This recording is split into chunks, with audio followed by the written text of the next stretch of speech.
Hello everyone, welcome to Finance by Vishan Arpita. In today's video, we'll see indicators. So, if you look at a stock chart displayed on traders trading terminal, you are most likely to see lines running all over the chart.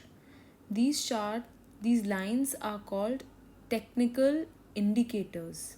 A technical indicator helps a trader analyze the price movement of a security.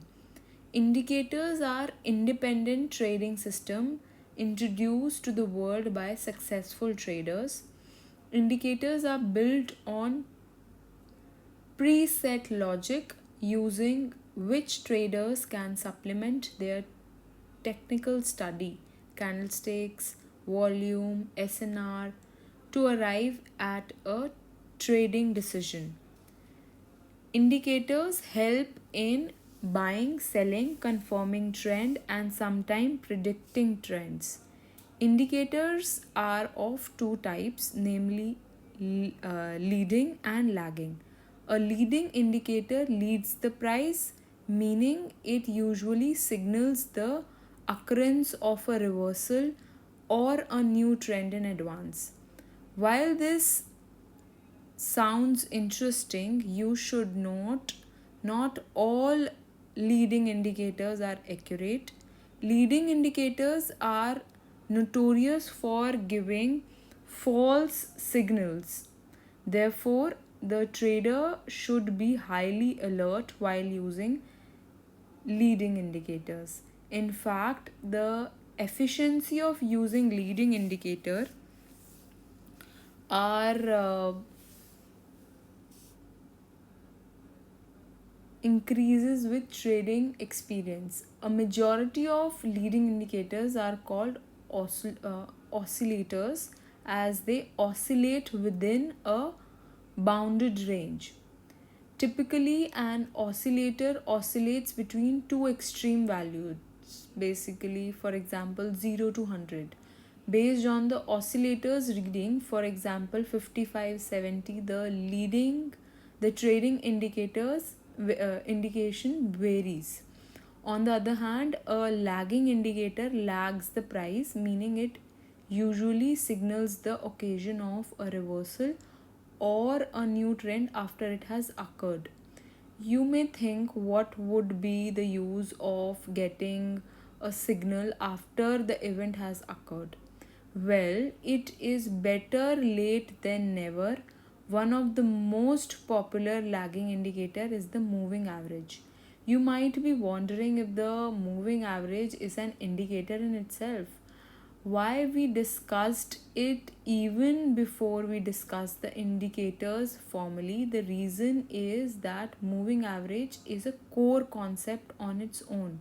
It finds its application with several indicators such as RSI, MACD, stochastic. Hence, for this reason, we discuss moving average as a standalone topic.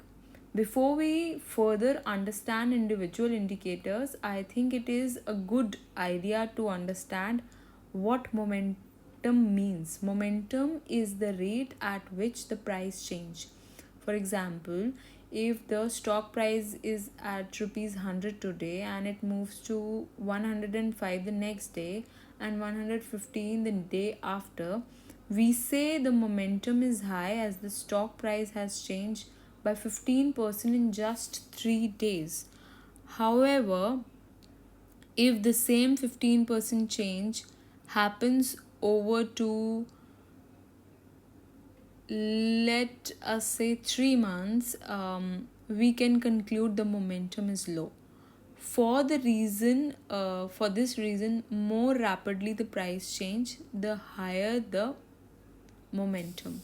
So, coming to the first topic, relative strength index.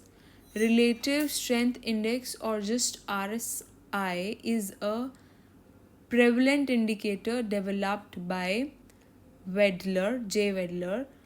RSA is a leading momentum indicator which helps in identifying a trend reversal. RSI indicator oscillates between 0 and 100 and based on the latest indicator reading.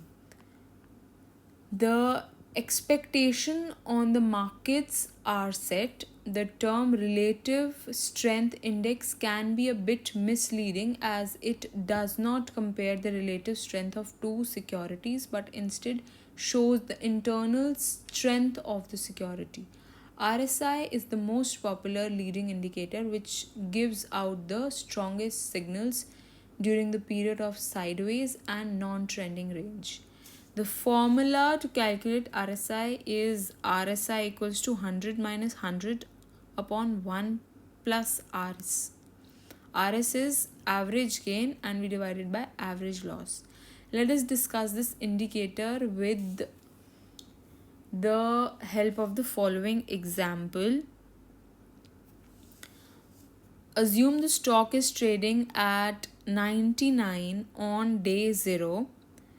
With this perspective, consider the following data points. The table points gained or lost denotes the number of points gained or lost concerning the previous day close.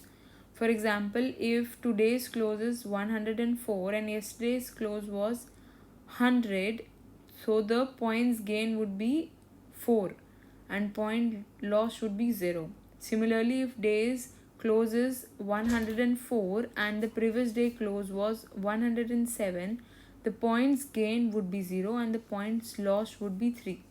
Please note that the losses are computed as positive values. We have used 14 data points for the calculation, the default period setting in the charting software. This is also called look back period. If you are analyzing hourly charts, the default period is 14 hours, and if you are analyzing daily charts, the default period is 14 days. The first step is to calculate RS, also called RSI factor. As you can see in the formula, RS is the ratio of average points gained by the average points lost. So average points gained is 29 divided by 14, that is 2.07. Average point lost is 10 divided by 14, that is 0.714, that is 2.07 divided by 0.714. Plugging in the values of RS in RSI formula, 100 minus 100 divided by 1 plus 2.8991. So and again 100 minus 100, so it comes out to be 74.3531. As you can see, RSI calculation is fairly simple. The objective of using RSI is to help the trader identify oversold and overbought price areas. Overbought implies that the stock's price momentum is so high that it may not be suitable for long and hence there could be a correction. Likewise, an oversold position indicates that negative momentum is high, leading to a possible reversal. Take a look at the chart of Cipla Limited.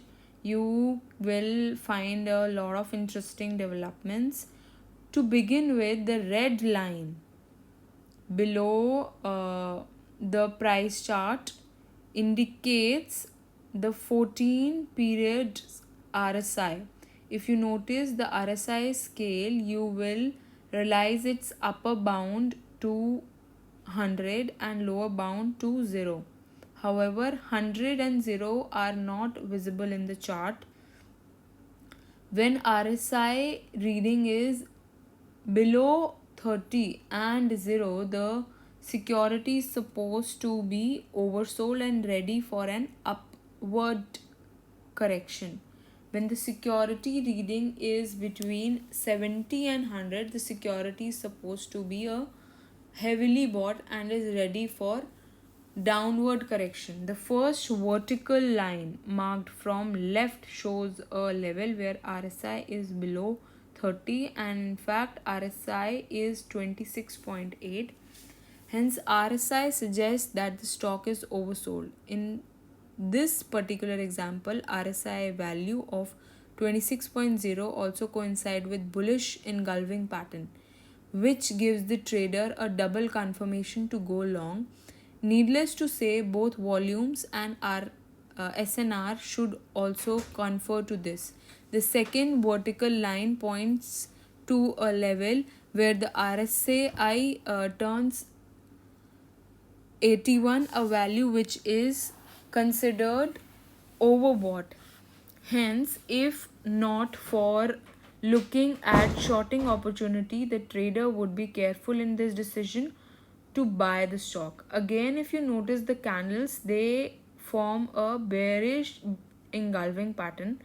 A bearish engulfing pattern backed by an RSI of 81 is a sign to short the stock, which follows this is a quick and a short correction in the stock. The example that I have shown here is quite nice, meaning both the candlestick pattern and RSI perfectly aligns to confer the same events occurring. This may not always be true. This leads us to another interesting way to interpret RSI. Imagine the two scenarios. Scenario 1, a stock which is in continuous uptrend. Remember, the uptrend can last for few days to few years. The RSI will remain stuck in overbought region for a long time, and this is because the RSI is upper bound to 100. It cannot go beyond 100.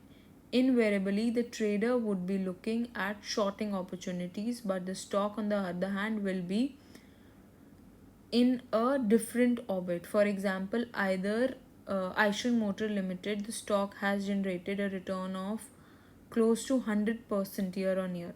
Scenario 2, a stock that is on continuous down trend, the RSI will be stuck in the oversold region since it is lower bound to 0. It cannot go beyond 0. In this case, the trader will be looking at buying opportunities, but the stock will be going down lower. For example, Suzlon Energy, the stock has generated a return of negative 34% year on year. This leads us to interpret RSI in many different ways beside the classic interpretation which we discussed earlier. If the RSI is fixed in an overbought region for a prolonged period, looking for buying opportunity instead of shorting, the RSI stays in overbought region for a prolonged period because of an excessive positive momentum. If the RSI is fixed in an oversold region for a prolonged period, look for selling opportunities rather than buying. RSI stays in oversold region for a prolonged period because of an excessive negative momentum. If RSI value starts moving away from the oversold value after a prolonged period, look for buying opportunities. For example, RSI moves above 30 after a long time may mean stock may have bottomed out, hence a case of going long. If RSI value starts moving above from overbought value after a prolonged period, look for selling opportunities. For example, RSI moving below 70 after a long period, it would mean that stock may have topped out, hence a case for shorting. Now coming to the second topic, that is one last note. None of the parameters used while analyzing RSI will be treated with rigidity. For example, Widler opted to use a look back period of 14 days simply because that was the value which gave the best results considering the market condition in 1978, which is when RSI was introduced to the world. You may choose to use 5,000 basically 51,020 or even 100 days look back period if you wish to. In fact, this is how you develop your edge as a trader. You need to analyze what works for you and adopt the same. Please note, the fewer the days you use the calculation, the RSA, the more volatile the indicator would be. Also, Wedler decided to use 0 to 30 to indicate oversold regions, and 70 to 100 indicate the overbought region. Again, this is not set in stone. You can arrive at your own combination. I personally prefer to use 0 to 20 level and 80 to 100 to identify the oversold and overbought region, um, respectively. I use this along with the classical 14-day look back period. Of course, I urge you to explore the parameters that works for you. In fact, there is how you would eventually develop as a successful trader. Finally, do remember, RSI is not used often as a standalone indicator by trader. It is used along with other candlestick pattern and indicators to study the market. So the key takeaways from this chapter are: indicators are independent trading system developed and introduced by successful traders. Indicators are leading or lagging. Leading indicator signals the possible occurrence of an event. Lagging indicator, on the other hand, confirms an ongoing trend. RSI is a momentum oscillator which oscillates between 0 and 100 level. A value between 0 and 30 is considered oversold. Hence, the trader should look at buying opportunities. A value between 70 and under 100 is considered overbought. Hence, the trader should look at selling opportunities. If the RSI value is fixed in a region for a prolonged period, it indicates excessive momentum. Hence, instead of taking a reversed position, the trader can consider initiating a trade in the same direction. So that's all about the indicator. Thanks for watching. Bye bye.